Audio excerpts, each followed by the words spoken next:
The winner of this ball game. You met John Heaton just a couple of moments ago. Now say hello to Sam Alford, whose ball club is 19-6. Newcastle is unranked this year, but they set a school record for their 9th consecutive winning season. Tom Eschen. Coach Sam Alford from the Trojans of Newcastle. Sam, first of all, congratulations for being here with a ball club that I know that left a little to be desired as far as experience was concerned this season. But you're back here in good fashion against the ball club you played. We talked to John Heaton earlier about that contest. What do you expect here this afternoon? Well, I hope it's another well-played game. We had a very good game at Newcastle in January. I think the big thing there, they out-rebound us quite a bit. We have to do a better job of trying to keep them off the boards. They have a couple of very good athletes, and we have to try to counteract that. He's anticipating Rodney Haynes being a big offensive force once again. He's certainly been a good one for you this year, hasn't he? Rodney's done an excellent job for us. He's averaging 25 a game, but more important than that, he's played well in the big games when we've needed him. What about your bench situation? Well, we've got some people that have come off the bench. We've got a couple of kids that have come off and scored 15, 16. So we think we're 7, 8, 9 deep. And, of course, we're hurting on the front line. That's where we have a lot of inexperience. What about the situation as far as you were able to observe this opening contest? I know that doesn't have much bearing on this game, but some general impressions. Well, I think when Baseball goes over the film, I think he'd probably be the first to admit that he got beat by some men. They've got some very good athletes at Warren Central and some big people, and they make it hard on you because they can play that full tempo for 32 minutes, and they're a good ball club. Sam, good luck for you this afternoon here. We're looking forward to seeing a fine basketball game. Well, thank you very much. Sam Alford, the head basketball coach of the Trojans at Newcastle. All right, good luck, Sam, in your ball game today. I saw Sam's son, Steve, was in attendance also today, and I'm sure he'd much rather be someplace else. He gets to see quite a few basketball games. And probably gets a pretty good seat, as a matter of fact. I believe, Tom, you've got some of our team stats on the first game, which Connersville ended up on a 10-point deficit.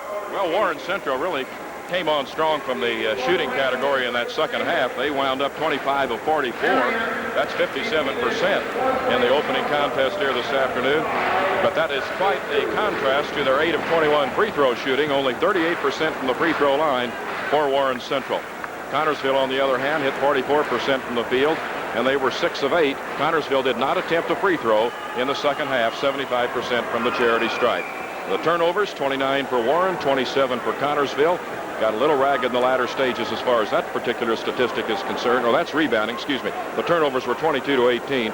Warren did win the battle of the rebounds by 2, which they were trailing at halftime, and Gary Jacob indicated that that's one of the things they did discuss during the halftime break.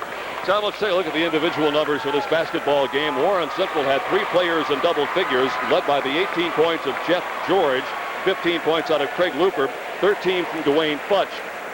Yogi Henderson, I thought it was interesting that Gary Jacob made a reference to Yogi when you talked with him right at the end of the ball game. Something to the effect that he'll be back tonight and he'll be all right. I don't think he meant physically, but I think he meant he just didn't play very well in this ball game. Well, I think what he's thinking is we're going to get some good out of Henderson in this ball game tonight.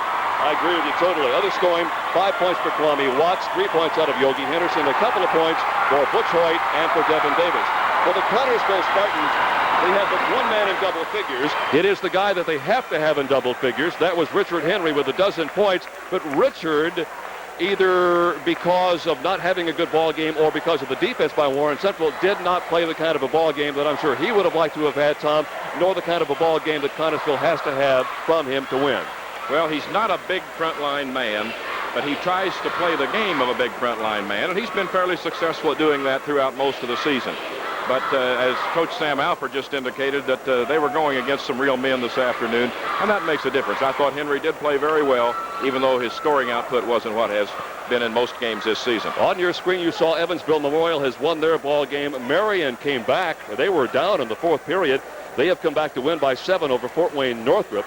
And also, we mentioned a few minutes ago that Anderson has won its ball game, so we've got 4 of the final 8 in line right now. Well, Evansville Memorial, a ball club that probably no one would have expected to be in the final 8 at the start of this season, but they're there, and they're going to play the winner of the Southridge Floyd Central game at Terre Haute tonight. Of course, there were a lot of teams that might not have been expected to be in this Final 8 this year. It's been that kind of a year. Briefly, the other scoring for the Connersville Spartans, 7 points out of Kevin Scripture, then 6 each for Ralph Gazelle, Jim Woody, and Bobby Stapleton, 5 from Sean Wilkinson, 4-point total out of Vance Gibson, and a couple of points out of Donnie Abner. And again, that first game score was 58-48. Warren Central coming up with a 10-point victory. And we'll take just one more minute and talk about that game, Tom, because I think it's important to note for the fans watching for maybe the first time that the game that they saw out of Warren Central is the kind of game that we saw them play against the top team in the state last week, Broad Ripple, and they like to play that get-in-your-face, play the entire length of the court type basketball. Well, if you're expecting a team to come out and not make turnovers and not be aggressive, you're watching the wrong game. Exactly. They're going to turn it over, and they're going to take some shots maybe that you would question from time to time. But such aggressiveness, such quickness with the hands and the feet, and general athletic ability, I think they're doing a tremendous job. I think that their ball club is gaining confidence with each win, and the mistakes don't really defeat them mentally. They come right back, and one mistake is not going to take them out of the ball game. They know that. They're going to come back and still play hard. Right now, at this moment, I'm sure they're down in the locker room. They're going to get showered. They're going to get out of Hinkle Fieldhouse as rapidly as they possibly can to go back, as I suggested, to watch the second game on television. You and I talked briefly about the fact that trying to pick a winner in this foursome was very, very difficult. How about the second game, Newcastle and Shelbyville? It looks to me like you toss a coin in the air and go with the way that it comes down. Well, they played, as Coach Alford indicated, on the 10th of January, a two-pointer at Newcastle. Shelbyville won it. At one point in that ball game, Newcastle led by 7. That was the biggest lead either team had. Shelbyville did not have a lead over 3 points at any one point in that ball game. And it was a contest that was back and forth quite a bit.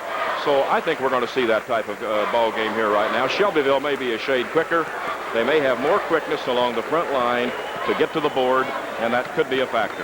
There you see some stats offensively on both clubs. Shelbyville, 75.6 points offensively. Their defense, basically a pressure defense all over the floor. And the rebounding, Newcastle really has more rebounds per game than does Shelbyville, but I think the matchup in the front line has to go a little more to Shelbyville in this one. All right. I must admit something to you. The reason Tom and I are standing here, we were expecting and hoping for the arrival of Tony Hinkle to chat with Tony at halftime. Tony has more cronies and more friends to the sport of basketball. He is truly a legend and a man that I have known for a long, long time. Tony, come on in. Right in there, Tony. Tony, step right in here. Tony Hinkle, I mentioned the fact that you have had a tremendous this year. According to their head coach, Sam Alford, had what he called a very satisfying year. They were supposed to be 50-50, but they worked hard and established a school record for 9 consecutive winning seasons. Shelbyville last year, 14-10, 2-5 in the conference. They've come back strong and will be back strong with the introduction of the lineups in just a minute. Steve. And now, ladies and gentlemen, here are your lineups for the Newcastle Trojans.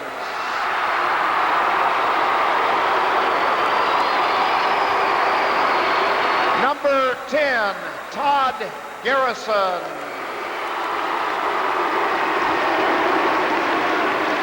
Number 30, Alan Garvin. Number 44, Brad Sidwell. Number 34, Mike Stein. Number 52, Jeff Stone. Number 14, Jason Haynes. Number 42, Rodney Scott.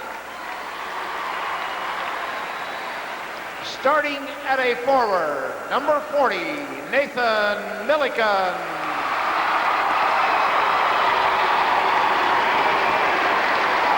At the other forward, number 20, Joel Thurman.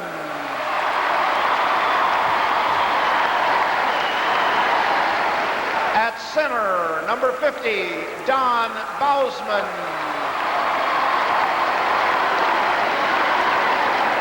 At a guard, number 32, William Cody.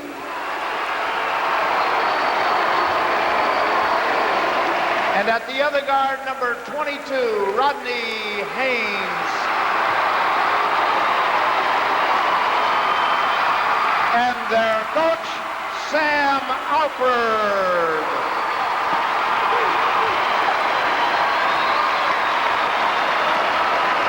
For the Shelbyville Golden Bears,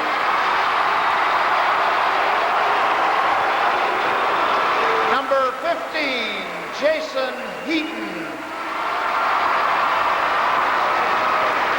Number 20, Jed Pence.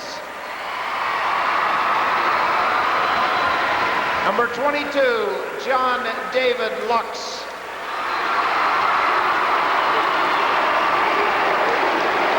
Number 30, Theodore Holloway.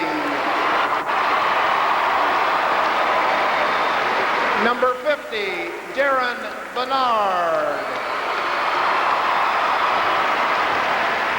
Number 52, Doug McDuffie. Number 54, Scott Kohler.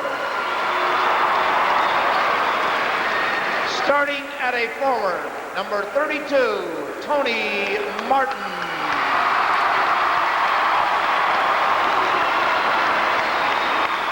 At the other forward, number 34, Julius Denton.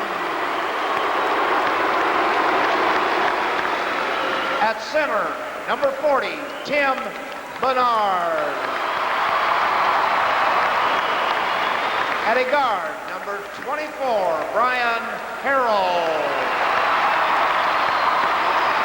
And at the other guard, number 42, Todd Anderson. And their coach, John Heaton.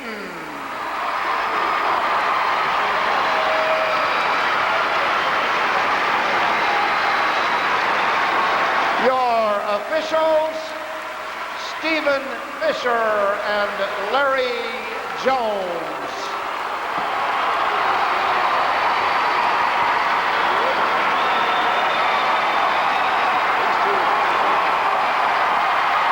These two ball clubs met back on the 11th of January in Newcastle, with Shelbyville winning it 75-73. Tom, you were there.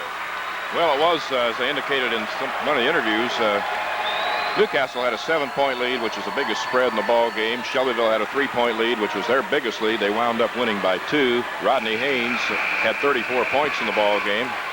And for Shelbyville, Todd Anderson was their leading point getter with 22. One of the big factors, J.D. Lux came off the bench to score 15 for Shelbyville in that one. He suffered a broken leg last Saturday night in the regional final. He's an important sixth man for Shelbyville, but is doubtful that he's going to be playing this afternoon, although he is in uniform. Here are the matchups at guard. Thurman and Milligan at 22-2. Denton and Martin 23-5. 7-2 for Bosman in the middle. Barnard 9-1.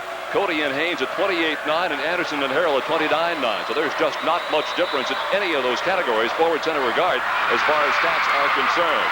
The opening tip controlled by the Shelbyville Golden Bears. A couple of real hotbeds of basketball in the state of Indiana going after each other. And the rebound comes off to the Newcastle Trojans, 22, Rodney Haynes. Leads the club in scoring with an average of 24-5, and he has about 3.5 rebounds per contest also. Rebound inside, tapped away, fine play that time by Shelbyville's 34, Julius Denton. He's the big gun for the Bears. Rebound pulled off ball by Rodney Haynes again. Took these clubs a little while to get settled down. Tony Hinkle made an awfully valid point at halftime. Tom, coming in here and playing basketball is unlike going anywhere else. Well, that's what all the kids growing up in Indiana look forward to doing, playing here at this field house. Even though we have Market Square Arena for the state finals, which is an outstanding facility, they love coming here. Great steal by Shelbyville, falling down, but maintaining control of the Golden Bears. Trying to muscle his way inside is Anderson. Now here's Brian Harrell. Harrell with a 10-footer. First couple of points for Brian. Only 5 feet 7 inches tall. He's a senior with a 15.5 point per game scoring average and pressure just like the first game, Tom. Well, Shelbyville is going to use pressure, and they scored a lot of points, maybe as many as any team I've seen in a while, off of turnovers. An air ball that is saved, put back up and good by Rodney Haynes. Rodney getting his first couple of points on that air ball tossed up there. Tie ball game at 2. First time it has been tied, but I got a feeling this is one of those ball games that could be tied 20 times. We're a minute and a half into the first period. The winner here gets Warren Central for the right to advance to the Final Four. Good rebound that time by Tony Martin. He bounced it inside to Julius Denton, and Denton lost it, but a foul was called. It'll be on Shelbyville on the finger of guilt toward, is that Rodney Scott? No, I think it's going to be on Todd Anderson. That's correct. Number 1 on We see Tony Martin goes low to Denton. Denton can't get the shot away as Milliken and Bousman really have him tied up. And Anderson fouls Cody away from the basketball. Ball is kicked away. Second game's going on elsewhere at Lafayette. It's Plainfield 20-5 against 19-5 Gary Wallace. At Fort Wayne Concord 20-5 against Michigan City Rogers at 22-3. Over in Terre Haute Floyd Central at 20-7 against 22-4 Southbridge. You pick a winner. Boy, it's too tough for me.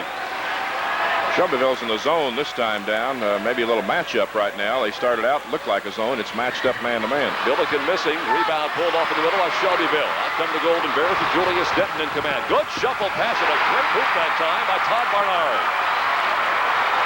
Boy, did Denton do an outstanding job of getting that ball to Barnard. Well, Barnard is a real quick shooter. He gets the ball out of his hands very quickly. Newcastle against the press. Barnard is the top field goal shooter on this ball club. There's a baseline violation called against Newcastle. Good pressure again. Well, you have to throw the ball in from the designated spot. The ball was knocked out of bounds on this side by Shelbyville, and the man throwing it in assumed maybe it was after a basket, which it wasn't, and he took off from the spot. You can have a walking violation on an out-of-bounds play. A lot of people don't realize that. An offensive foul or a blocking foul? It'll be an offensive foul on Shelbyville. They'll tag Brian Harrell with number 1. Well, Harrell kind of got up in the air right here and didn't know what he was going to be able to do with the basketball, as you see, and he crashes into Nate Milliken. And Newcastle has the possession, looking to tie the ball game right here. Joel Thurman starting forward inbounds, gets the ball to Cody. And here come the Trojans again. Here is Milliken off of the far side. And the rebound, a foul called. Position on the rebound, but Tony Martin gets hit with his first foul for the Shelbyville Golden Bears, number 3 on the team. There's the shot taken by Haynes. It kind of rims the hoop and falls off. Martin goes up for the rebound along with Milliken, and the foul whistled on Tony Martin. 2.5 minutes into the second game of the day. 4-2 is your score. Shelbyville out in front off of field goals of Brian Harrell and Tim Barnard. Rebound comes long into the hands of Tony Martin again. Nice bounce pass inside and a good feed back outside and 2 points. Well executed. Julius Denton's first 2 points. Leads the club in points, rebounds, assists, and steals. And although he does not lead the club, he still shoots 52% from the floor. 6-2, biggest lead for Shelbyville. Now there is Denton again. And a whistle on a foul on Newcastle, Joel Thurman. That'll be the first on Thurman. And timeout will be taken by Newcastle. Sam Alford wants to talk it over. 4 minutes and 46 seconds to play. First period. Shelbyville out front by 3. Newcastle score behind Kent Benson and Steve Alford with 1,295 points. Hit 34 against Shelbyville in the regular season, as Tom pointed out, a high of 37 this year. He's been over 30 points on 7 different occasions. We are back live in the white jerseys, Shelbyville's Golden Bears. In the green, the Trojans of Newcastle.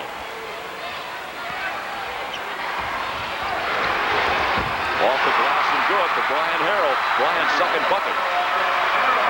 He averages 15.5 points a game, and now it is a scoreboard says 6. It should read 8-2. Maybe it does read 8, and one of the lights around up here. It should read 8-2. It is 8. 6-point lead for the Shelbyville Golden Bears. Their biggest margin of the contest. Ball game was tied back at 2, so Shelbyville has run off 6 successive points. Halfway through period number 1. Milliken with the rebound. And Nate has his first 2 of the game. Big rebound there for Newcastle. Shelbyville had kind of dominated their defensive board. Newcastle getting 1 shot, but Milliken got a big hoop. Anderson, yes. Todd Anderson, first 2 points. Now 4 of the starting 5 has scored. Only Tony Martin has come up shy in the scoring column. Lead goes back to 6 again at 10-4. 3.5 minutes to play.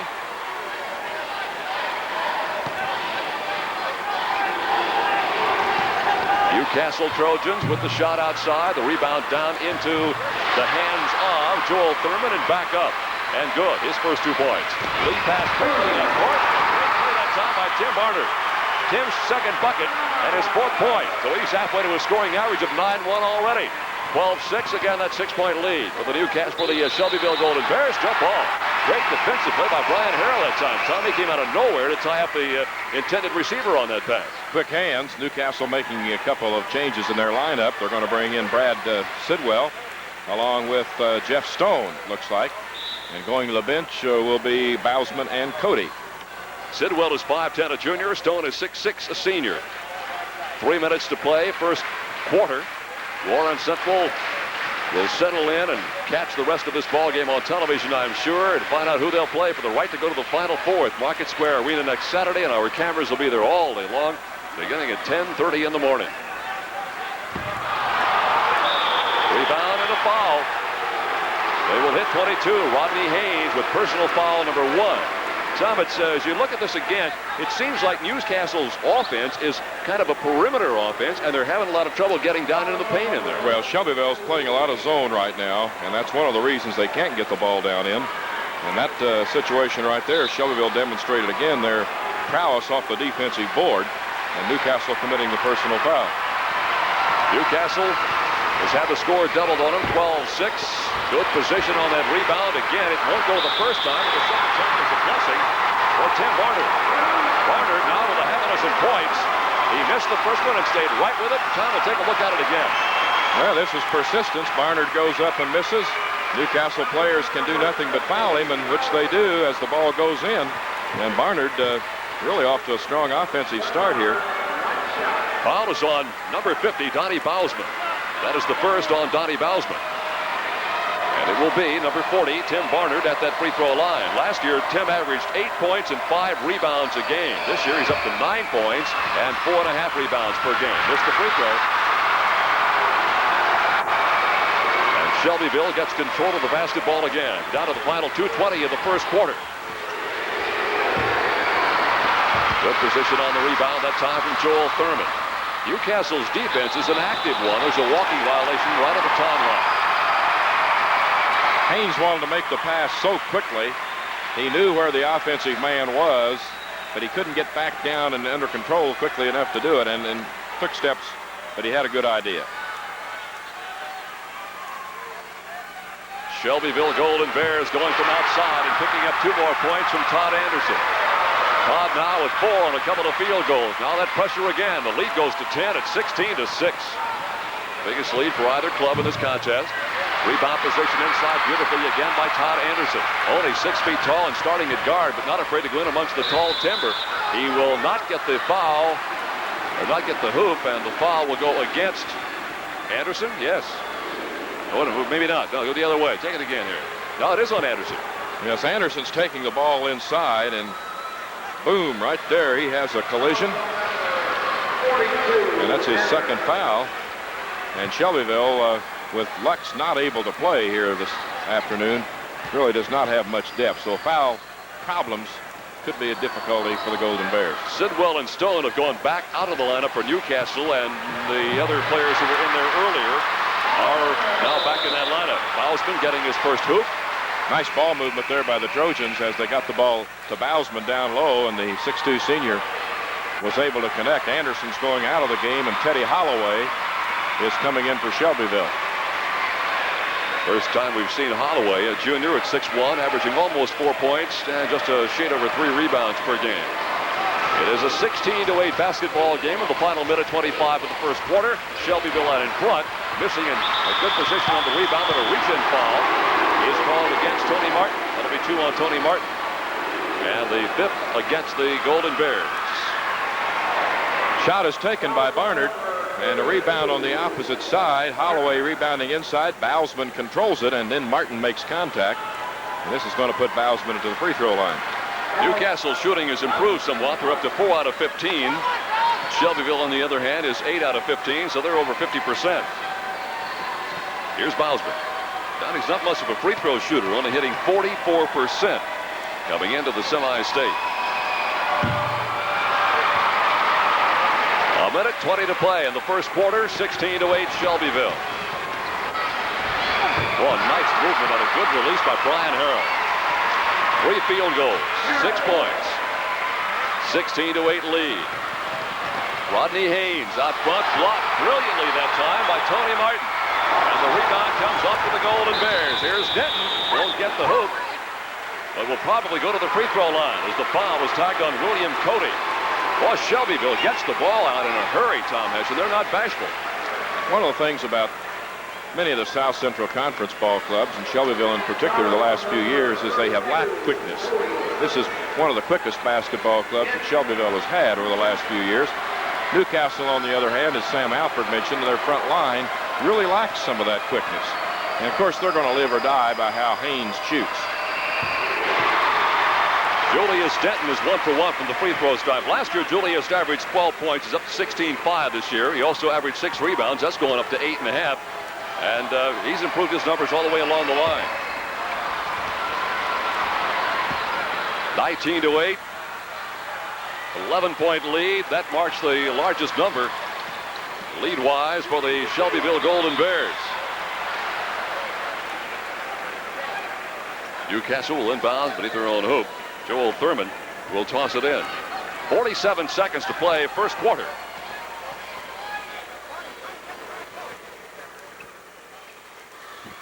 Thrown away. I tell you get a normally aspirated game, if you will, where they're running at normal speed. It seems like they're going in slow motion out there after what we've seen the last 3 ball games. Well, that's right. It's been a little slow-paced. Newcastle trying to get a good shot inside. I want to try and look at the Shelbyville defense the next time down and point out a thing or two. Golden Bears have it on offense right now. Final 25 seconds and could conceivably be going for the final shot of the period. If they do, they got a good one. That's Tim Barnard. Barnard has 4 field goals. He's the top shooter on the club at 58%. Final 13 seconds of the period. We'll get to Tom's observations, and we have a chance. Thurman's second bucket. And they toss it away, and Shelbyville will go back on defense now. Well, one of the things that the Bears appear to be doing in their defense is using Tony Martin, the 6'3 player, on Haynes, or in that spot of the zone defense quite a bit. Haynes is 6'1", and he blocked a shot a moment ago against Haynes, and they're trying to match up a little bigger man, I think. Beautiful outside shot from Rodney Haynes. That time he was working against Harrell, who's only 5'7", as the quarter ends. Second bucket for Rodney. You're right, Tom. That's the end of period number 1. It is 21-12. The Shelbyville Golden Bears lead the Trojans of Newcastle. Runs track, made the all-regional squad, and had 22 points and 13 boards against Columbus East in the regional. So they're going to have to get something out of Julius Denton today. Second quarter, Tom. 21-12 is the score. We're just getting underway. It is Shelbyville out in front. And to be quite honest, Tom, doing pretty much as they want to do offensively. They moved Martin to the backcourt with Anderson out of the lineup right now. Obvious foul as Shelbyville gets aggressive on the full-court defense, and the foul belongs to Julius Denton. That'll be number 1 on him. Denton's the leading scorer, rebounder, tops the club in steals and assists. And he had 3 points in the first quarter. In that first period, Tim Barnard led Shelbyville with 8. Brian Harrell added 6. And for Newcastle, it was Joel Thurman and Rodney Haynes with 4 apiece. Joel Thurman, the free throw shooter, is a senior, as are 4 of the starters for Newcastle. William Cody being the only junior starter, and Shelbyville started 4 seniors, with Tony Martin being the sophomore lone senior that's not starting. Had it third out inside and wouldn't stay, and the rebound comes out deep to Nate Milliken. Now Newcastle gets the open shot on the far side, and they have nothing but net. Rodney Haynes with a half a dozen. 21-14. It is still Shelbyville's lead. They've had it as big as 11.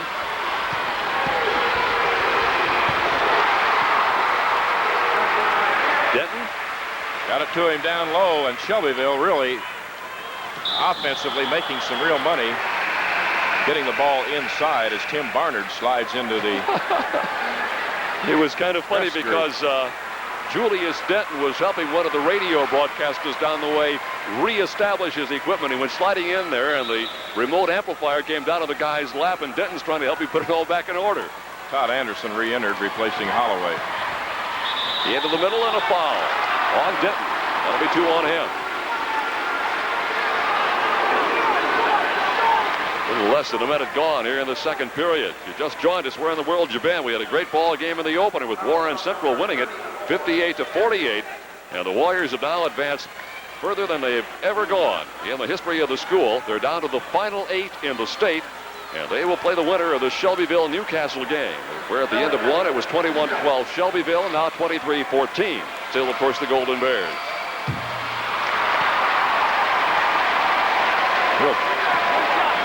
Shot that time by Milliken.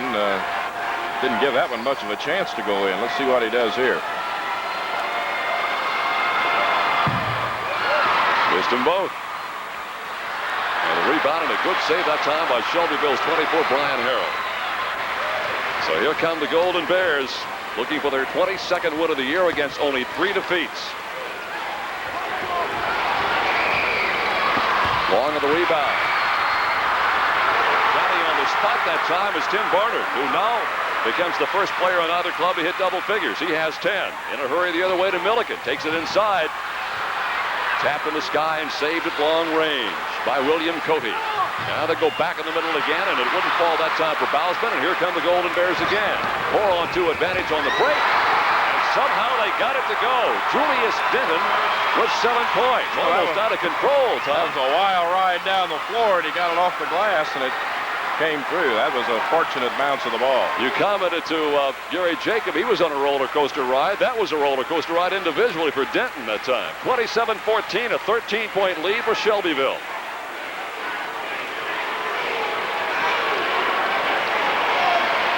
Bingo. Rodney Haynes. Rodney with 8. Oh, he gets his hand on the ball just right. The good rotation, follow through, a fine shooter. Rodney is a 6'1" senior guard. Now playing defense against the likes of Todd Anderson. And the rebound pulled off by Bousman. They try to hurry it up court, and indeed they get it in the hands of Rodney Haynes. 5.5 minutes to go in the half. Out of the baseline, knocked out of bounds. Last year, Newcastle was 17-8. They lost to Muncie South in the regional championship game, only 2-5 in the North Central Conference. Shelbyville last year 14-10. Losing to Center Grove for the opening game of the Columbus Regional, and they were 2-5 in the South Central Conference. Here is the steal. Here is Shelbyville with a bucket that would not fall for Brian Harrell. Well, a strange inbound situation for Newcastle that time. The ball came in virtually to no one. Harrell was the first one there. Sidwell is in the lineup at one of the guard spots, has the basketball right now for Newcastle. Well, they got a rich tradition in performances, both individual and as a team. To the hoop and strong, Donnie Bousman. Bousman leads the club in rebounds at 7-9, so you know he's got some physical abilities. He's going to have to use them both offensively and defensively today. He made a nice turn against the defender there very quickly. Here's Denton. And Julius has 3 field goals in this period and 9 points in the afternoon. And the lead goes back to 11 at 29, 18, 4:45 to play in the first half.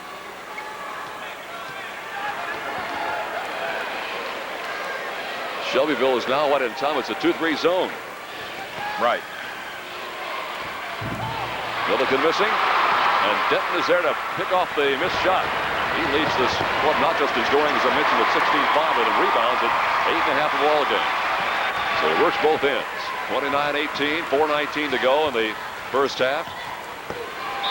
Denton, nope, for the foul. And that should send him to the free throw line. Shelbyville really has not taken many shots that would be considered outside. They're always trying to penetrate, as Denton tries right here to do that. Milliken fouls him. Ball did not fall in, but Denton's going to be at the line to shoot 2. Another lineup change for the Trojans. They bring Mike Stein, a senior, in, averaging 3.2 per game.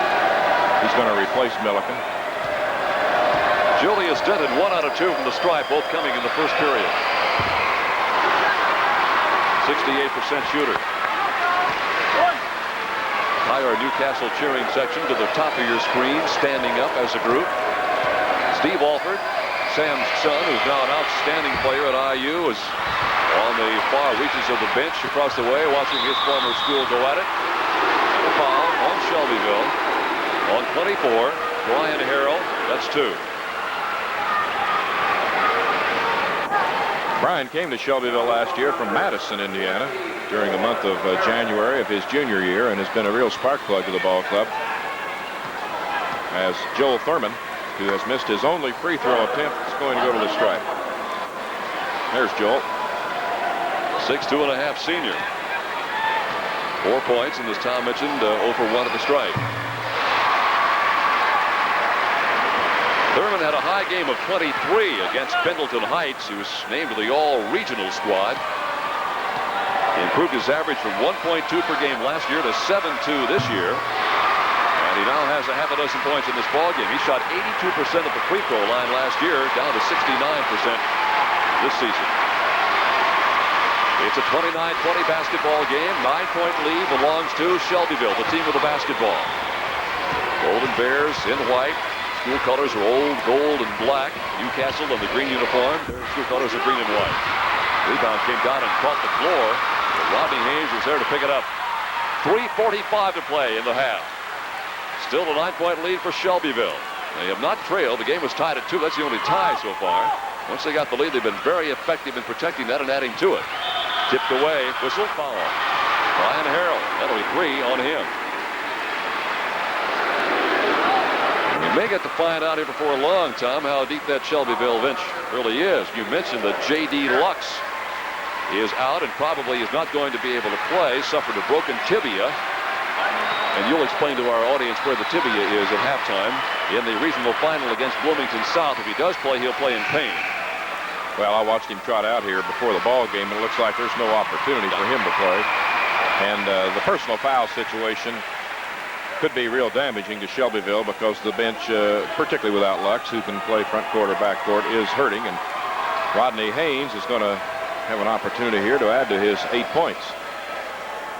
Harrell has gone out of the lineup with that third personal foul, and Teddy Holloway, who was in earlier, will return to the lineup.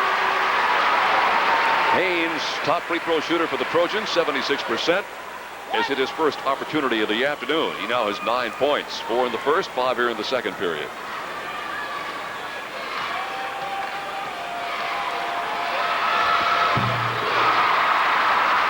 Newcastle now 4 out of 7 at the free throw line of the second 8-minute session. They cut the lead from 13 down to 7 with 3:25 to play.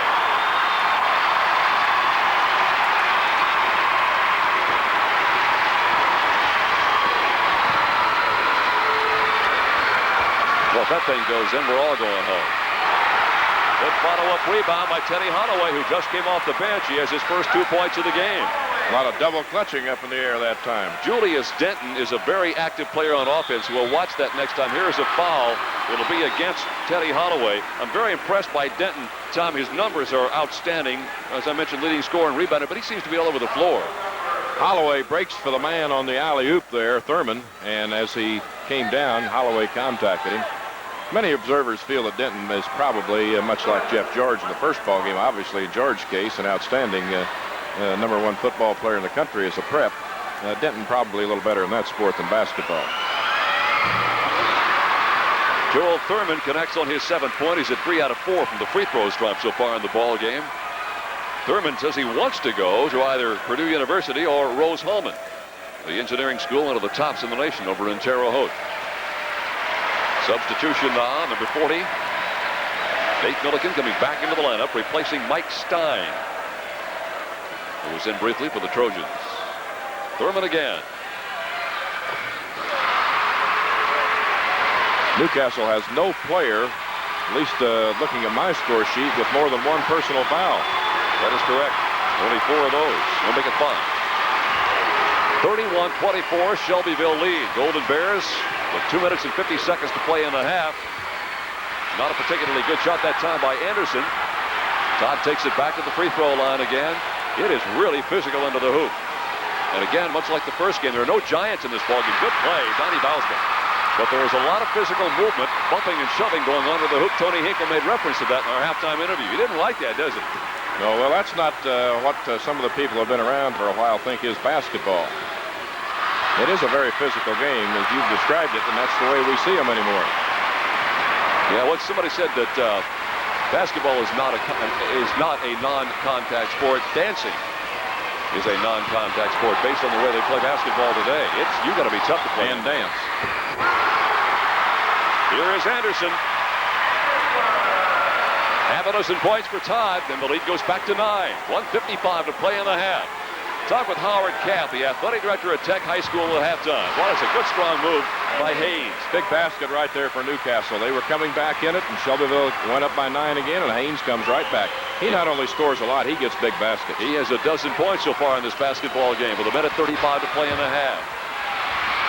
Rebounded once, finally twice by Barnard, and now here comes Newcastle again. Awfully important minute and a half here, I would think, of the first half for Newcastle. It certainly is. Haynes got one last time. Let's see what they're going to do offensively here. Remember what Connorsville did in the final 4 or 5 minutes of the first half against Warren Central. They came from 10 down to go 2 ahead at halftime. Time will probably not allow Newcastle to do that, but they could sure make up some lost ground here. Here is Milliken inside. Yes, sir. Nate has only 4 points. He averages 15 a game. We're down to the final minute of the first half.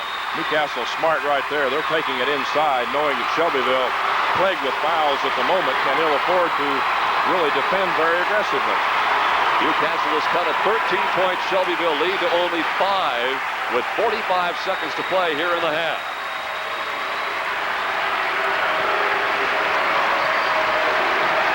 Now we're down to 35 seconds in the half. And a foul. And on Rodney Haynes, that'll be 2.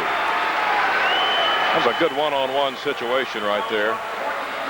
And, of course, the man with the basketball usually has the advantage because he knows where he's trying to take that ball, and Haynes had to react, and not much more Haynes could have done about it. And Anderson drew the foul, however, and will be at the line. Todd last year averaged 12 points a game, and has kicked that average up to 14-4 this year. Todd Anderson had a career-high 29 against Bloomington South in the regional championship game.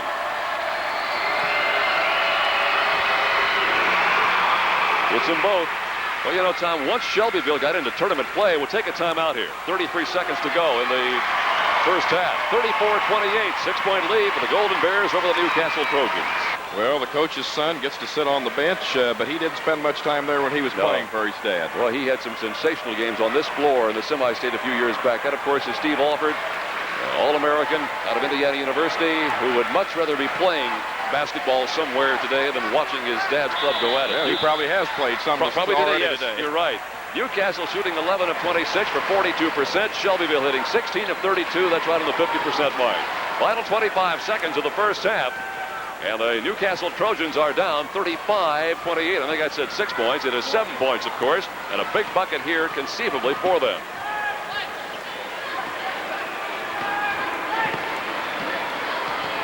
Now we're down to 10 seconds in the half. Joel Thurman with the basketball, trying to find some help. Comes off the other side of Milliken, had it knocked away by Barnard. With 1 second, it's good if it goes. It's way off the mark. And that is the end of the first half. Warren Central won the first ball game, 58-48. We're halfway through game number 2, and it is Shelbyville on top by 7 at 35-28 over Newcastle.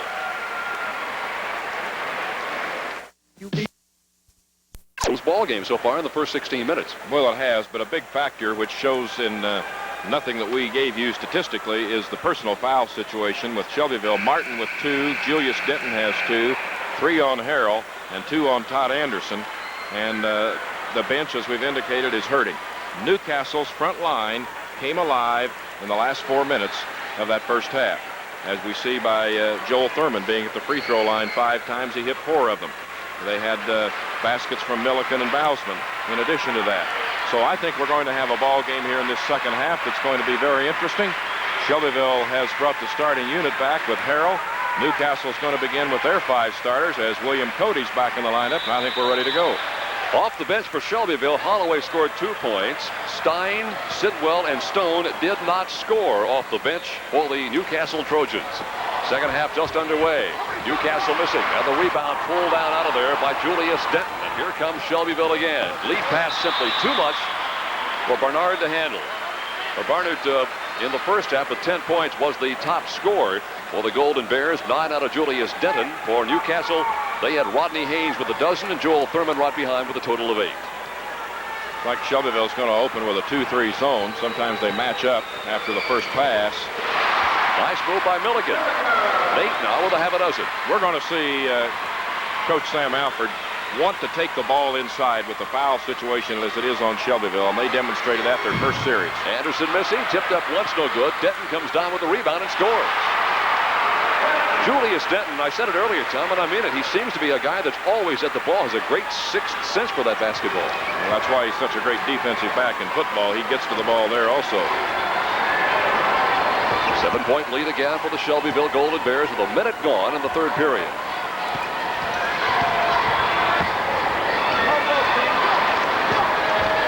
Newcastle will simply have to shoot over that zone and hope for results like that from Joel Thurman, who becomes the second Trojan to hit double figures. He has 10. 5-point lead, 6:45 to go, third quarter.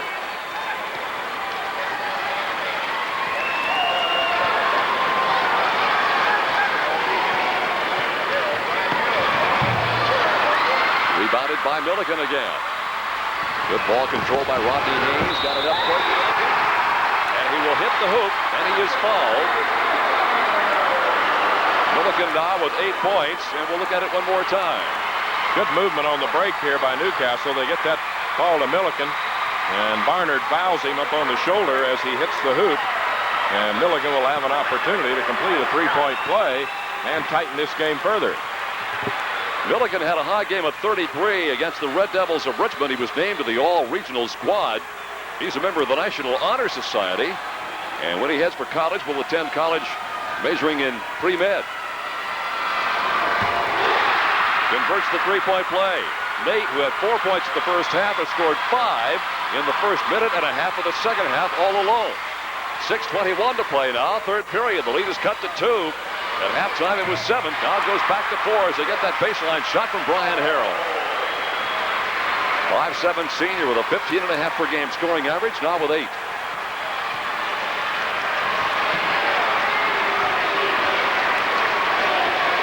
Shelbyville continues in the zone. There's a steal. Quick hands by Denton. 3-on-1. Scoop this side, going back to Denton.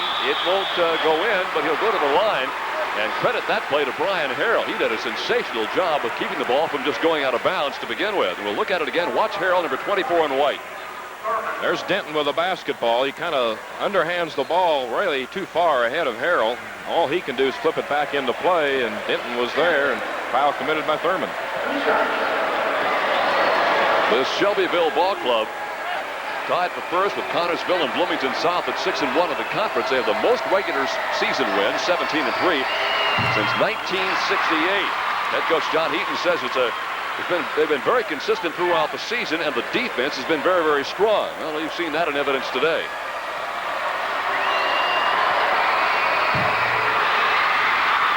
Twin misses for Julius Denton, but he's got it again at the same spot. Still can't hit it. And the rebound to Denton, rebound to Martin, knocked out of bounds, and last touch by Newcastle. Well, Rodney Haynes, the last man to touch the ball, as Tony Martin trying to battle Rodney for it. Bears will have the ball as number 10, Todd Garrison, comes in, replacing Sidwell in the lineup for Newcastle. Sidwell going out with no points, no fouls. First appearance for Garrison, the 5'6" senior.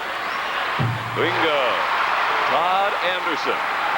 He is the third Shelbyville Golden Bear to hit double figures, along with Barnard and Denton. Todd now with 10. Little breathing space, 41-35. Not much, though. They close the gap somewhat with Haynes hitting for the 14th point. How about that? That is Brian Harrell with 10. Harrell, he's the guy that just made the save down on the other side of the baseline area down there. Good body control. They've thrown long twice here. Barnard couldn't do anything with it last time, but Harrell took this one up and banked it in. And the steal by Denton, and the reach-in is called on Nate Milliken. Second foul on Nate. Newcastle with the worst record of this particular foursome, but it's still a good record of 19-6. There's a bounce pass that Denton just picks off, intended for Thurman, and just momentarily right after he picked it off, Milliken reached in and committed a foul. Second foul on Milliken, second team foul against Newcastle here in the second half. 4:55 to play, third period.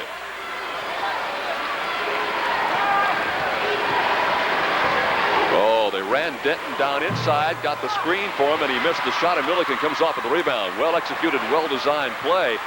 Denton almost uncontested. Haynes, oh, this kid could shoot the lights out. 16 for Rodney. 4 here in the third period. And Newcastle climbs right back into the basketball game again. 43-39, Shelbyville. Heavy traffic. That time Harrell got himself in trouble and really got away with a big break for Shelbyville that time. The foul was against the Newcastle Trojans. Well, this is the second time we've indicated that Harrell got up off his feet and wasn't really in a position to do much with the ball. Throws it back in, and then really it was kind of a fortunate situation for Shelbyville to come out as well as they are. The inbounds play is successful to Tony Martin. And that is Martin's first 2 points of the game. Tony averages 7 per contest. First time he's at the scoring column today with 4:10 to play in the third period. Air ball by Garrison, but put up and good by Donnie Bausman. Bausman's first score here in the second 16-minute session, a half a dozen on the day. Bausman, the most alert man under the basket. Everyone else watching for the rebound. He caught it and put it back up.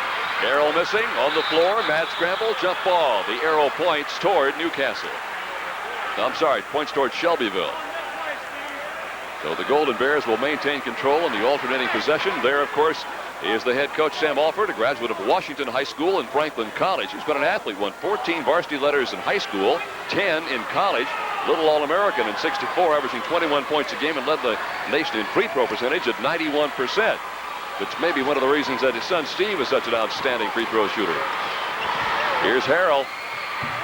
Can't get it. Good position on the rebound, but it got free at the bottom of the pile, and Bausman came out with it. Here's the ball being kicked away by Shelbyville. It belonged to the Newcastle Trojans. Kurt Bell out of Manchester and Larry Meyer of Ball State are Sam's assistants on the far sideline.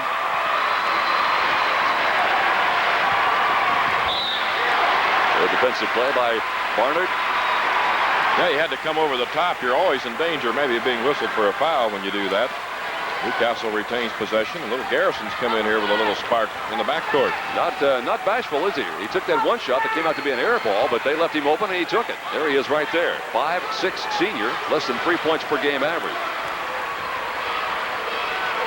That's the guy they want to have the basketball, Rodney Haynes. They quickly double up on him, and he got the roll anyway. Haynes has 18 points. 6'1" senior with a 24.5 point per game scoring average. Good soft shot by Haynes, and always has a chance to go in. You don't have to hit dead center to get a basket. They've cut the lead down to 2. Not anymore, though, because Julius Denton has just added 2 more for Shelbyville. He's up to 13 now. He will also go to the free throw line on the foul with a chance to convert the three-point play. Well, it's pretty typical, like Newcastle goes to Haynes, Shelbyville goes to Denton when they have to have the basket, and he takes it very strong to the hoop, gets it off the glass, and it comes in, and I believe Milliken was the man that was whistled for the foul, and that's his second, or his third we have, yes. Shooting-wise for the Newcastle Trojans, they're hitting 18 out of 34, and Shelbyville now hitting 22 out of 46. So Newcastle's over 50%, and Shelbyville right there knocking on the door. Milliken went to the bench with his third foul, and Mike Stein, making his second appearance, is in the lineup for the Trojans. Julius converts the three-point play. Now with 14 points, only 2.5 shy of his scoring norm. A timeout will be taken with 2:58 to play in the third period. Got a good ball game going. Shelbyville up front by 5. Through here with Tom, you followed this ball club throughout the tournament. Was it really that easy? Well, it really turned out to be that easy. The Bloomington South game was a real surprise by 20.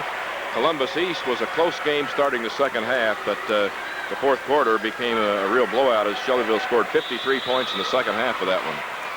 The impressive postseason, or at least tournament, numbers turned in by the Golden Bears. Pretty close shooting on the part of both ball clubs. 53% to 48%. Newcastle percentage is a little better. The turnovers, not very many for either club. Newcastle 9 to Shelbyville's 5. Joel Thurman got the last hoop for the Trojans. That pulled him back to within 3 points again at 48-45. Here's Anderson. And the rebound comes down into the hands of Donnie Bausman. Now here comes Newcastle again. A chance to get as close as they've been in a while. The blocking foul will be against Newcastle. Basket will not count. Will be against Shelbyville. And climbing off the deck will be 24, Brian Harrell. Well, Haynes makes a good move back inside, and Harrell adjusts a little late, turns his chest into him, and picks up his 4th foul. A big foul as Holloway is in replacing Barnard, but I don't know how long Barnard's going to sit on the bench with Harrell on the floor with 4 fouls. John Heaton has made a call down further on his bench to one of the young men to come sit next to him, and I would assume he'll be coming in momentarily. It looks like it'll be Jason Heaton, and if that's true, it'll be the first time we've seen Jason. Here is the steal, quickly out of the pack. Offensive foul will wipe off the hoop by Julius Denton, and that'll be 3 on Julius Denton. No basket here. Denton is going to take it against Bausman. Denton moves to the outside, comes in, Bausman in position, and the charging foul call. The ball went in the basket, but it will not count. The fans simply don't understand the rule. Those that are booing that call, that's not a judgment call. Basically, that's just a rule. You commit the foul and you make the hoop, you don't get down to the floor, then that's going to be a foul on you and no bucket. First time we've seen a miss by Haynes in a while. Good steal and a good hoop by Donnie Bausman. Bausman now with 8 points, and he's playing much more aggressively here in the second 16 minutes. Well, he was in the right spot. Denton went high for the rebound, and then moving the arms around, just dropped the ball, and Bausman picked it up and alertly laid it back in. Shelbyville had a 13-point lead in the second period. They were up by 7 at halftime. With a minute 35 to go in this third period, they're up by only 1, 48-47. And the tempo has slowed down another notch, Tom. Now the teams are a little reluctant now to make the mistake. These are teams that try not to beat themselves. Other teams don't worry too much about it. But Shelbyville, knowing that they can't go to their bench, I think this is dictating a little bit of their play. Well, Warren Central's a good contrast to this whole thing. They're going to make the errors, but they're going to be of commission rather than omission. Right. And they're going to get the job done, they feel, one way or the other. Todd Anderson worked till he got the hoop. He has 12 points now. And it goes back to a 3-point lead for Shelbyville with exactly a minute to play here in this third period. Garrison is the point guard coming off the bench. He won't score very much for you. He's just out there to run the ball club. He has the ball right now at the top of the circle, calling for the ball, as a matter of fact. Rodney Haynes got it inside. Turnaround shot, no. Here's Bausman, lost it, couldn't hang on. And out comes Tony Martin again. Numbers are not good on the break, 2 on 3, so he wisely holds up for the final 32 seconds of this third period. Garrison and Heaton make a nice match there. Garrison at 5'6" and Heaton at 5'7". These are your watch charm. They sure are. Guards. Heaton, by the way, is indeed the son of the head coach of the Shelbyville club. 5'7", junior. Now we're down to the final 10 seconds. I'm not real sure that Todd Anderson realizes that. Here is Heaton. 6 seconds. 5. Nice pass. They got it inside and got the bucket from Denton. Great pass from Jason Heaton to Julius Denton, who has 16 points, and we've gone through 3 periods. The bucket's going to count. 8 more minutes to go, and a 5-point lead now for Shelbyville. 52-47 over Newcastle. Greensburg, and now here they are up against Shelbyville. And they're shooting. Newcastle is hitting 20 out of 38 for 53%. Shelbyville now with 24 of 49 for 49%. Newcastle, Tom Hession, has only 4 players that have scored in this ball game. Here's some other scores. 10-point Wallace lead over Plainfield. That's after 3 quarters.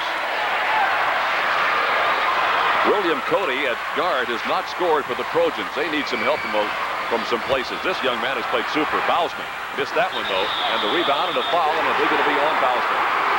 And that's too bad for him because he did a good job in getting to the hoop that time. For Donnie, that's personal foul number 3. Well, he really did do a nice job. He got up there and left it a little short.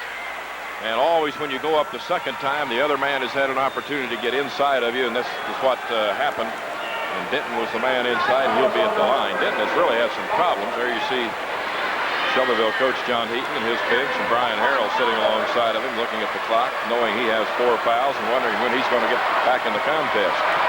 Steve Drake out of Marion, David Hunton of Franklin, Gary Hamner of Indiana Central, and Mike Hobbs of IU are John Heaton's assistants. John's in his 3rd year won 7 sectionals in his career. Spent 4 at Eastern of Greene County, a couple of years at Southwestern, and a dozen years at Silver Creek. Denton knocks a couple of them home. Julius now with 18 points. He's played really, really well today. Spread those points out throughout much of the game. 3 in the first, 6 in the second. Added 7 more in the third, now 2 here in the 4th period, which is just 20 seconds old.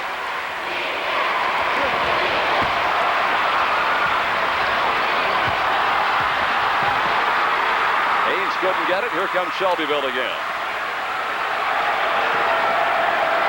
Todd Anderson lets the traffic clear, moves it back out to the guard spot. Here's Denton at a forward position, playing out high. I think the foul situation is dictating what Shelbyville's trying to do offensively. They're trying to use some of the clock each time down, with Harrell having to be on the bench right here. Anderson. And back out long range to Denton. At the same time, Tom, I would assume they don't want to lose the momentum that they built up to this point of the game either. Off the mark, back up, right on the numbers for Julius Denton.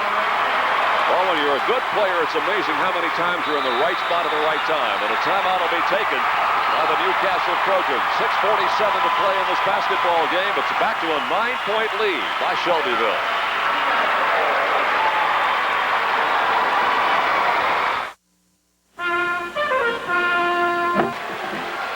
I think really what they want to do is just use some time. I'm not saying they want to freeze the ball, but just use time. Anderson is the guy they like to have the basketball in the hands of.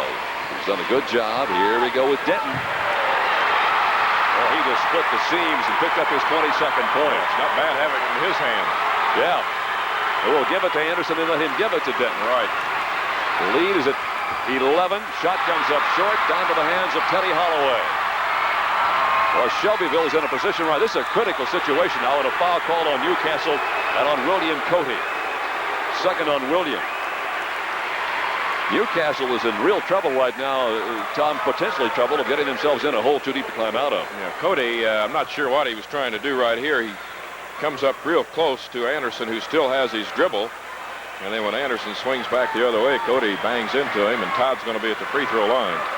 Couple of subs for Newcastle. 34 Mike Stein, 44 Brad Sidwell. Both have played earlier in this game. Well, the unusual thing, however, is that Rodney Haynes has gone to the bench, maybe just to get a little rest to come back these final 5 minutes or so. Todd Anderson, quarterback on the football squad, named to the all-regional team this year, has picked up a couple of free throws, and Todd now has 14 points. His average is 14-4. 5.5 minutes to play in this basketball game. In the middle they go to Milliken. And Nate with 11. He is the third Newcastle player to hit double figures. They get it back up court in a hurry, though, and Tim Barnard has his dozenth point. 12 now to 10. And they stepped on the baseline, tossing it in. Well, when it rains, it pours. Well, Coach Sam Alford is very upset. He hasn't had any success in getting the man back.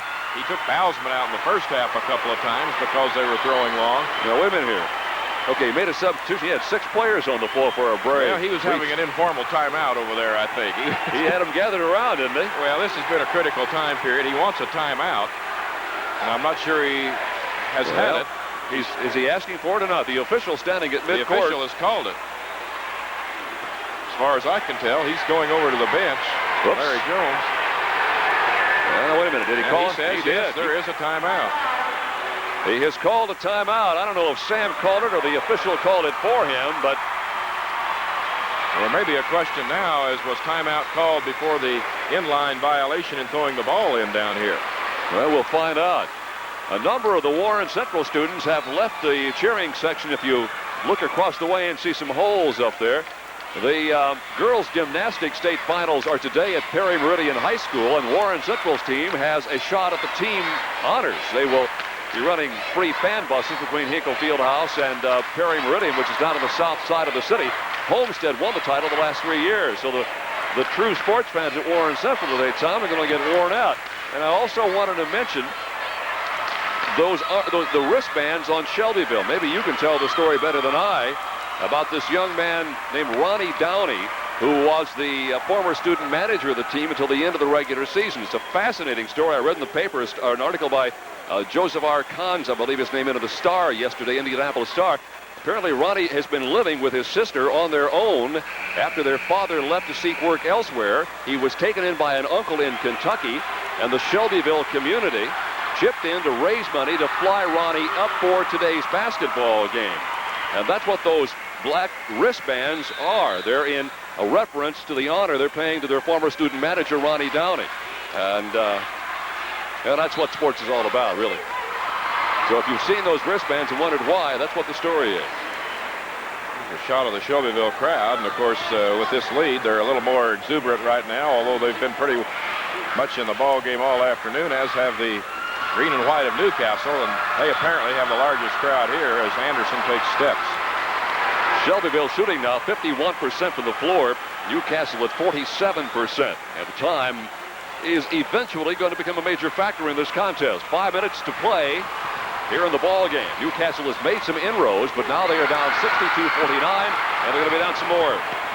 The stepper by Terry Holloway, and that just explodes the Shelbyville crowd. 64-59. Shelbyville's biggest lead in the game.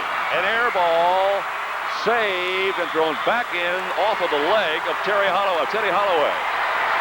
And the Trojans will toss it in. There are the turnover statistics as we're in this final period, nearly halfway through it, as Anderson commits a foul. On Todd, number 3. Yeah, the Newcastle record over the years has just been phenomenal. This is their 13th time in the Sweet 16. They've been to the Final 8 times, Final 4 times, Final 2 once, and they won it in 1932 under Orville Hooker, beating Winnemac 24-17 for a record of 28 wins and 3 losses that year. Of course, they've had Mr. Basketballs, Kent Benson in 73, and Steve Alford in 83, and Jerry Lamberson won the Trester Award there in 71. So it's a rich school in tradition as far as basketball and other sports is concerned. Nate Milliken, 13. Dave Milliken's done a very nice business-like job here this afternoon. He shoots the ball well, good fundamental technique. Tony Martin got the ball to Holloway, and Holloway scored his 6th point. And a foul. Foul is going to be on Sidwell, who got underneath. As Holloway has come off the bench here to really excite people with a couple of scintillating plays. There he goes up. The foul whistled on Sidwell. The ball went in. Teddy Holloway transferred in this year, and he injured his ankle late in the season. Sure couldn't tell the way he's played here in relief.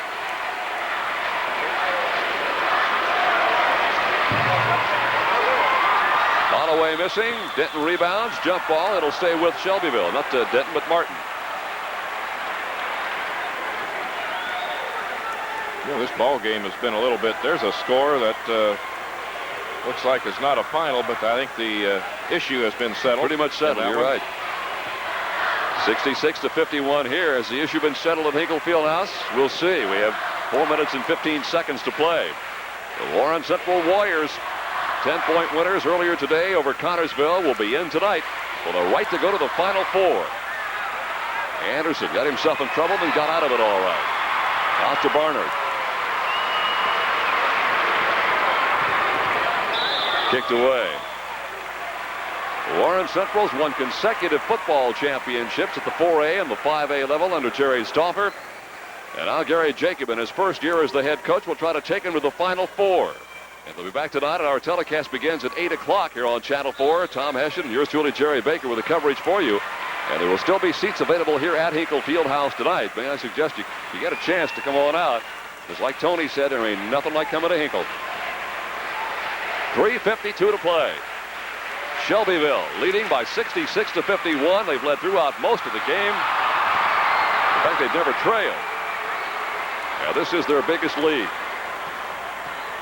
Yeah, a little game of keep away here. And a foul. Reaching in, Brad Sidwell.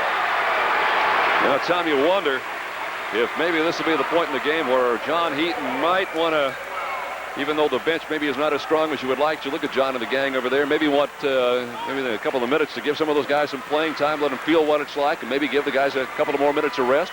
Well, it's going to get down under 2.5 minutes, I would say, before he decides to do that, and depending upon what the score is at that time. Missed shot by Anderson. And here comes Newcastle again. Sidwell won't get it, and a foul is called on Holloway. You know, you can go back to communities in Indiana today that have had tournament experiences and talk about some coach who got his starters on the bench, saving him for the next ball game, and wound up losing that one. And that's no way a coach wants to go. So I think Coach John Heaton wants a timeout right here, try and decide what they're going to do in these final 3.5 minutes as they're leading by 15.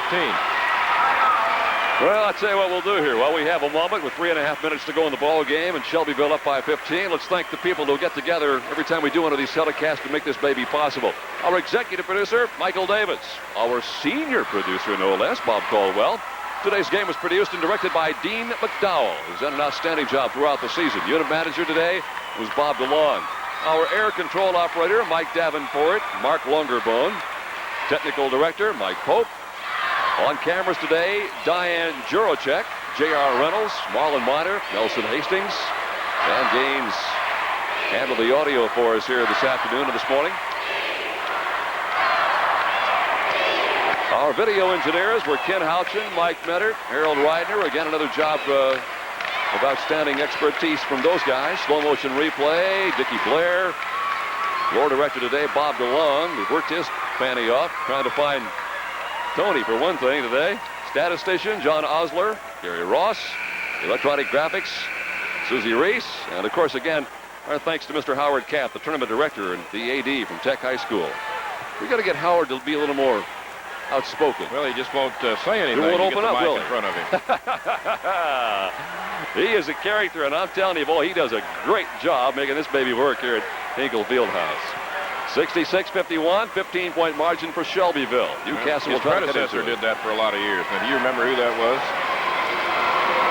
Howard's been here 14 years. Was that Blackie? Charlie Dagwell. Oh, Charlie Dagwell, okay. And he was here for a century and a half, Charlie, too. Who spent a lot of years in the head of the athletic department at Tech High School. Sidwell missed 2, Jerry, and that hurts when you're trying to come back. It is 66-51. The only 4 points in this fourth period have come from Nate Milliken on a couple of field goals. Shelbyville again spreads the floor a little bit. They'll take the opportunity if it presents itself, and Denton is one of those guys who can do that. Jump ball. It'll go the other way now. Newcastle's possession. They've had the ball in the hands of Todd Anderson a great deal, and the only thing Todd has really done wrong, what I can see, Tom, is he's run himself down in the corner a couple of times and got in trouble down there. Well, we have a couple minutes to go at Lafayette, and still a contest, 50-41. Wallace leading Plainfield. Larry Bullington's done a good job with that Plainfield squad this year. 3-on-2, deflected away, last touch by Nate Milliken. So it looks like it'll be Shelbyville and Warren Central for the right to move to the Final Four. And of course, when we come on the air tonight at 8, we'll have the matchups at the other 3 sites. And we'll put Tom on the spot at that point in time and see who he thinks might make it down to Market Square. One thing for sure, Tom, with the 16 field that we had, we're going to have a good Final Four. That's for sure. Well, it'll be a competitive tournament, I would feel. Games probably interesting to watch, whether you're there in person or watching here on the Channel 4. And our network will cover the entire state of Indiana next week, so wherever you are, you'll be able to find us. 66-51, 2 minutes, 35 seconds to play. Newcastle still working hard. And a steal by Milliken and a foul on Denton. That is the 4th on him.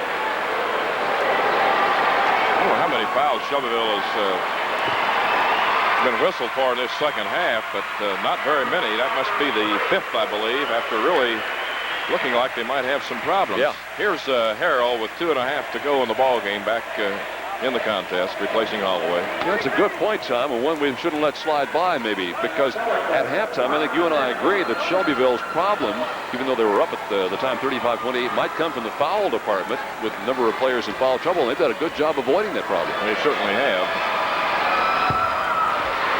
Nate Milliken has 14 points now. 2 out of 4 from the stripe, averaging 15 per game. Leads the club in steals at about 2 per. This will only be the 5th free throw attempt of the half for Newcastle. Rebounded by Tony Martin. Now we're down to the final 2:25. Here is the steal right in front of us here. Whoa! Number 22, Rodney Haynes. Made a nice effort. Rodney, fine athlete. He's going to be at Ball State University. I don't know what the heavy bandage on the left leg is, but I don't think it's affected his movement too much today, but obviously something has been a problem. You know, if Newcastle's made one, and forbid me to second guess any kind of a coaching situation, here's an over and back violation. The ball did not get into the hands of Rodney Haynes very much here in the second half, Tom. He had 12 points in the first half. He has only 6 here in the second half of play. And I thought he was shooting very well. Well, he had a period in there in that second quarter where he really was. His touch was good and getting nice shots. Oh, it is physical into that hoop. Quickly up court to Anderson. Whoa, did he get nailed? And that is Haynes that got him.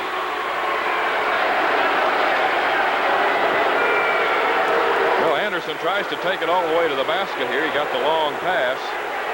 There he goes, and nothing flagrant about the situation at all. J.D. Lux is in the ball game. Whether he can move or not, I'm not sure, but I think Coach John Heaton would like to let his senior have an opportunity to play in a semi-state.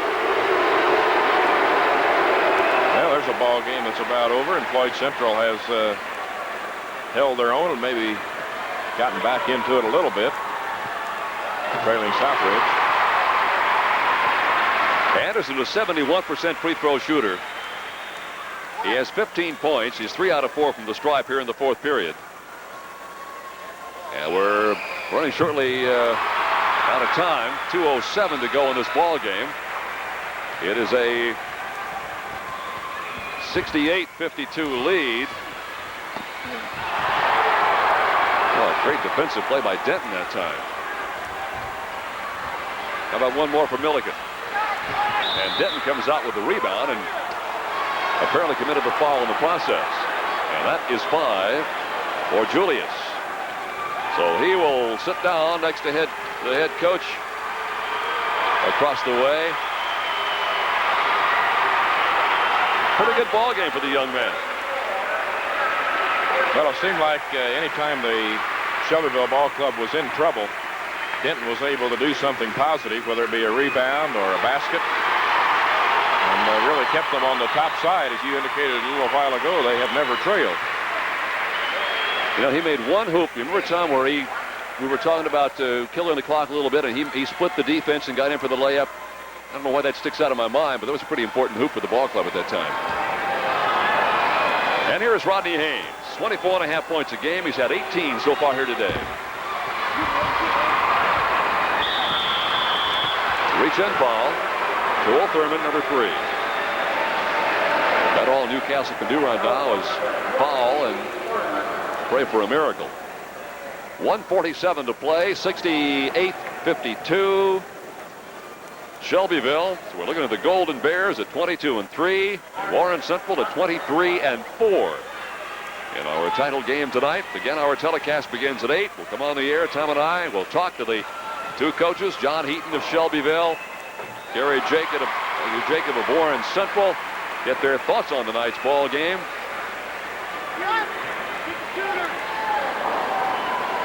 Denton, by the way, fouls out with 22 points and 13 rebounds in today's game.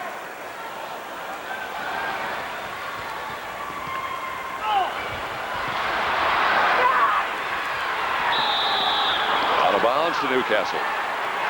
Well, there were a couple of swats on the arm. I think they just let go at this point in the ball game. Coach Sam Alford can't believe what he saw. This has been quite a contrasted ball game today, Tom. There is a story on your screen now, a 17-point difference. The first game was just up and down and hard play. Not these kids didn't play hard, but it's been a different kind of a basketball game, and I'll be anxious to see how the two teams match up for tonight's title game. Well, a slight edge in height will go to Warren Central. I think they're quicker than Shelbyville. I think Shelbyville is going to have to shoot very well and obviously stay out of foul trouble because Warren Central has a deeper bench. Yeah, and I also think maybe that Warren's a little more physical than Shelbyville, and I'm sure that Gary Jacob and the gang are watching this and don't want to hear that kind of stuff, but that's the way it matches up, at least when you put it down on paper and look at it. Haynes has 19. 6'1" senior with a 24.5 game scoring average. All-state candidates, cut down 6 nets in his high school career in tournaments. His own pair of scissors. Ball is lost away up court. Haynes had 34 against Shelbyville in regular season, 32 against Yorktown in the regional. He signed a letter of intent, as Tom mentioned, with Ball State. He'll be playing for Al Brown next year. They got into the NCAA field this year. 1:25 to play, 69-54. Well, Haynes came back with not an easy shot, but it hit the bottom of the net. 22 points for Rodney. Full court pressure being employed, and a foul, bumping foul on Jason Haynes.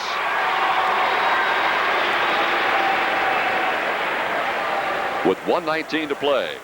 First game final score, 58-48. Warren Central over Connorsville. Warren Central ups its record to 23-4. Connorsville concludes play. Basil Bobby's outfit at 21-4 on the year. Big scoring affair up at Fort Wayne in the second game. Rogers 92-75 with 2.5 minutes to go in that one. And the winner there would play Marion, who defeated Fort Wayne Northrop in the opener this afternoon. Would you pay to see that one? I think that'll be a fine basketball game.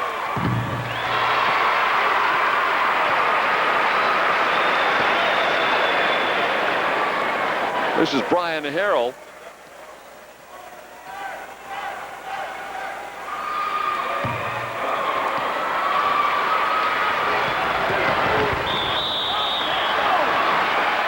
And a foul. Kind of an unnecessary foul right there. Brian diving into the dribbler, Rodney Haynes. That stops the clock and gives Newcastle an opportunity to score 2. And Harrell has fouled out of the ball game. I think Teddy Holloway had his knee brace unstrapped, thought he was through for the afternoon, and he's getting it together as Harrell goes to the sideline. So 2 Shelbyville Golden Bears have fouled out. Julius Denton with 22 points and 13 rebounds, and Brian Harrell with 11 points. Our telecast coverage begins tonight at 8 o'clock.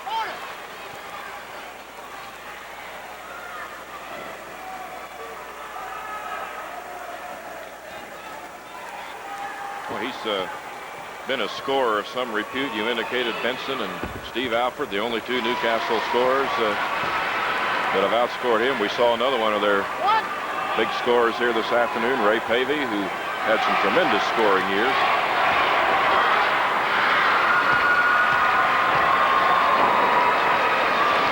Got them both.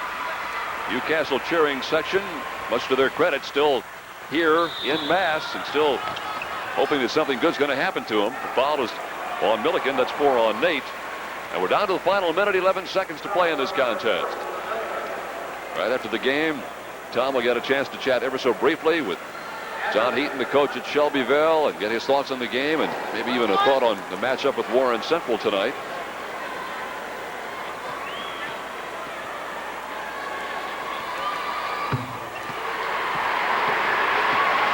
Anderson's been a very stabilizing force in the ball game, Jerry. He really has. He's handled the ball well. He has scored 17 points. That's 2.5 above his average. And he has hit 6 out of 7 from the free throw line here in the fourth quarter. Milliken. 16 points also for Nate. Less than a minute. Shelbyville throws it away. And we'll get substitutions now for the Newcastle Trojans. Alan Garvin, a 6'1 junior, will come into the lineup. As will number 42, Rodney Scott, a 6'1 sophomore. And Jason Haynes was in earlier, so everybody on that Newcastle roster will get his name on the score sheet for having at least been in the ball game. Newcastle will inbounds with Jason Haynes at one guard spot and Joel Thurman, who was started the ball game at forward, now playing out at the other guard position. There he is right there. Joel with 14 points now.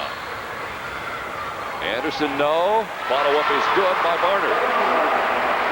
And Tim has 14. It is 74-62. We're down to the final 35 seconds to play. Oh! The shot is good and a foul is called. The foul is on Tony Martin. That'll be 3 on him. And the bucket by Haynes caught the bottom of the net. And he has a chance to go to the free throw line. We'll take a look at it one more time. It looked like that Martin got a pretty good piece of him here. And nonetheless, Haynes was strong enough to get the shot up. Now, massive changes for Shelbyville.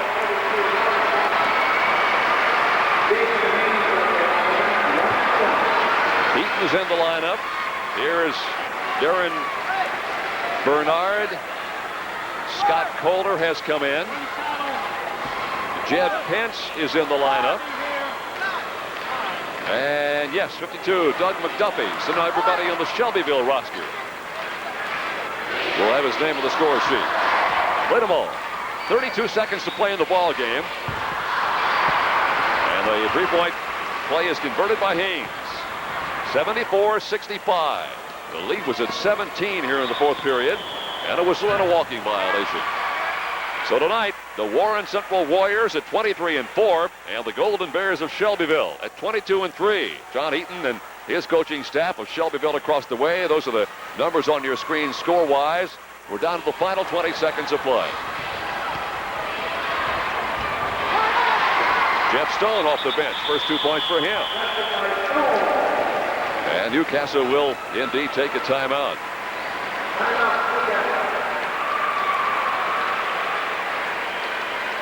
Again tonight, we'll set up the other semi-state sites for you. Anderson was a winner over Lafayette Jeff today.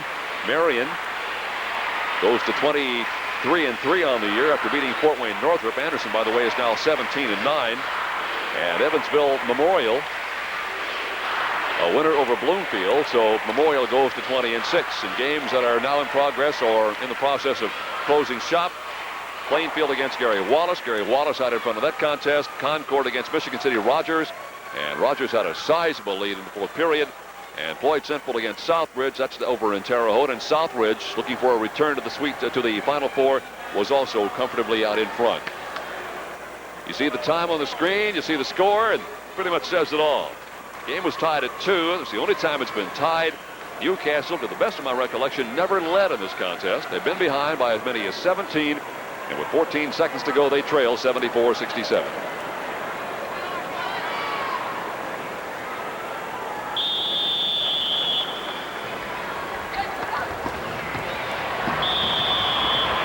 Bombing the ball. Called against Jed Pence. Took a couple of seconds.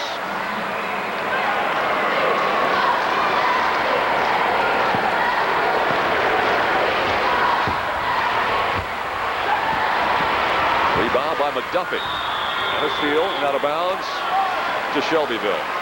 Now we're down to 4 seconds to play in the basketball game. Tom Hessian has located himself at the end of the floor. He'll grab John Eaton as he walks off and get his thoughts. Inbounded and he stepped on the baseline.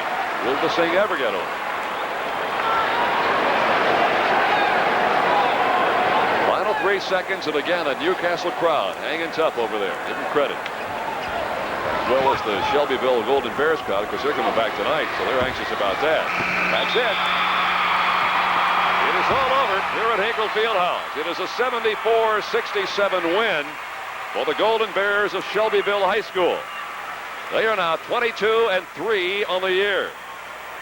They are ranked in the top 20 in the state, 14th by AP, 15th by UPI. The handshaking ceremony, if you will, at center court. John Heaton now makes his way off the edge of the court. And Tom Hessian will greet him as he walks by. We'll get a comment from this victorious third-year coach who's won 7 sectionals and a regional. Tom Hessian now has the fine head coach of the Shelbyville Golden Bears, John Heaton. Well, we do have head basketball coach John Heaton right here. Coach, congratulations after this victory this afternoon. I thought a pretty consistent performance from start to finish. Well, Tom, I think we played, as I always say, we played hard throughout. I think we got the nice lead there and squandered it away due to a nice play of Rodney Haynes, and a couple of their kids took it to the basket on us, and a few mishandled balls there toward the end, or we would have been a little bit more comfortable, I'm afraid. What about at the halftime? You've got some kids in foul trouble, and your bench is a little shorter than it has been with J.D. Lux not able to go. What were you talking about then? Well, we talked a little bit about the flexibility that we needed to have in order to move Tony Martin out from a forward position to a guard, let him get on Rodney Haynes a little bit in the third quarter, which happened to be very, very effective for us. And then we also talked about eliminating some of the unnecessary fouls that we thought were going on in the first half, and we did a little of it and gave the coach a few more gray hairs along the way. And you've got a tough one coming tonight. We certainly do. The Warren Central Ball Club is just a fine basketball team. Well, good luck. Be looking forward to seeing you again here this evening. Thanks, Tom. Thank you very much. Head coach John Heaton of the victorious Shelbyville Golden Bears, and we'll be right back in a moment.